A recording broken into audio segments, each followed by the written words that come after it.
At the same time, all major Christian denominations sent people to China.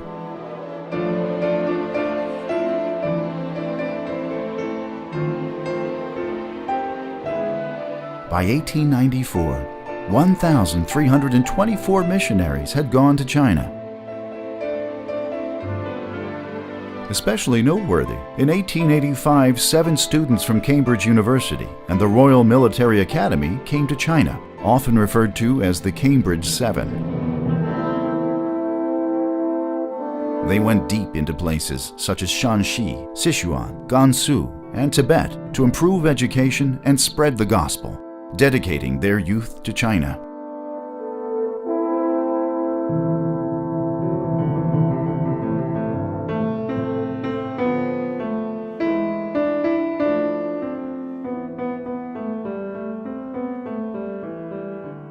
By the early 20th century, missionaries had traversed every province in China. They brought not only the gospel to all the places they went, but also music, culture, education, healthcare, charity, and more.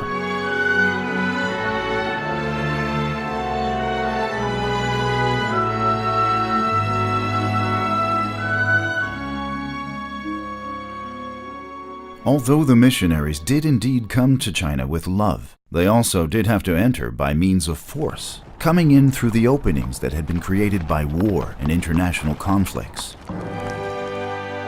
The misunderstandings brought about by suspicion, hostility, and cultural differences eventually caused the Chinese to slowly turn their anger toward the missionaries. Anti-Christian activities began occurring frequently across China in what were called missionary incidents, eventually culminating in the Boxer Rebellion that shocked the world. In the summer of 1900, with the slogan of "Support the Qing, destroy the foreigners," from Shandong and Shanxi to Hunan and Zhejiang, the Boxers massacred 241 Western missionaries and over 30,000 Chinese Christians.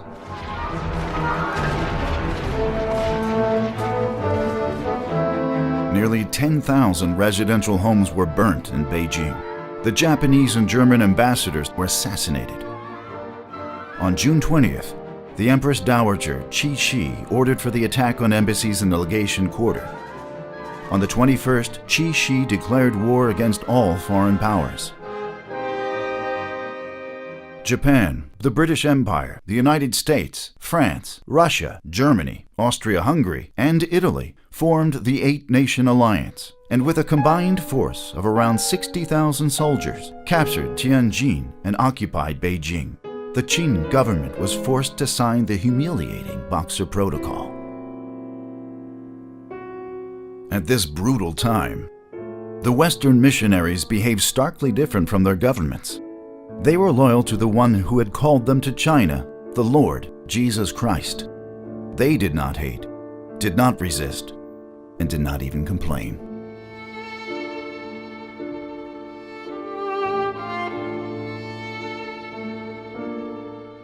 Reverend Karl Lundberg, who was martyred in Inner Mongolia, wrote in one of his last letters, "We do not want to die with weapons in our hands. If God permits, they may take our lives." Reverend Horace Pitkin, a Yale graduate who was martyred in Baoding, Hubei, wrote a letter to his wife, which he buried beneath the church. Tell the mother of little Horace to tell Horace that his father's last wish was that when he is 25 years of age, he should come to China as a missionary.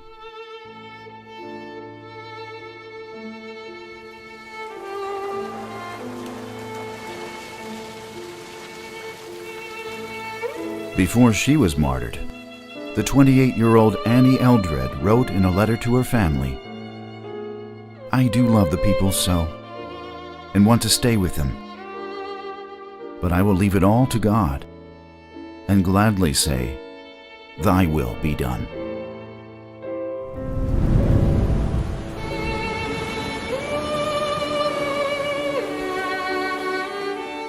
During the missionary incidents, 13 missionaries and 5 children from Oberlin College were martyred in Shanxi. One of them, Elizabeth Atwater, wrote a letter of farewell to her family. I do not regret coming to China, but I am sorry I have done so little. I send my love to you all, the dear friends who remember me.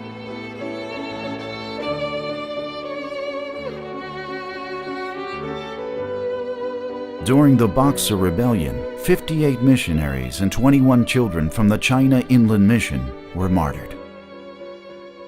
Hudson Taylor was in Switzerland recovering from illness, and upon hearing this news, he was stricken with grief and almost inconsolable.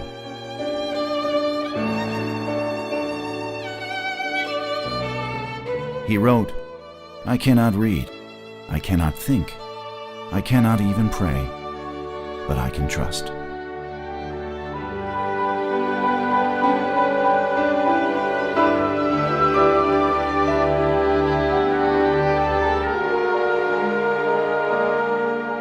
According to the terms set forth in the Boxer Protocol, the Qing government was to provide large sums of money as compensation. Taylor, on behalf of the China Inland Mission, renounced any claims to compensation.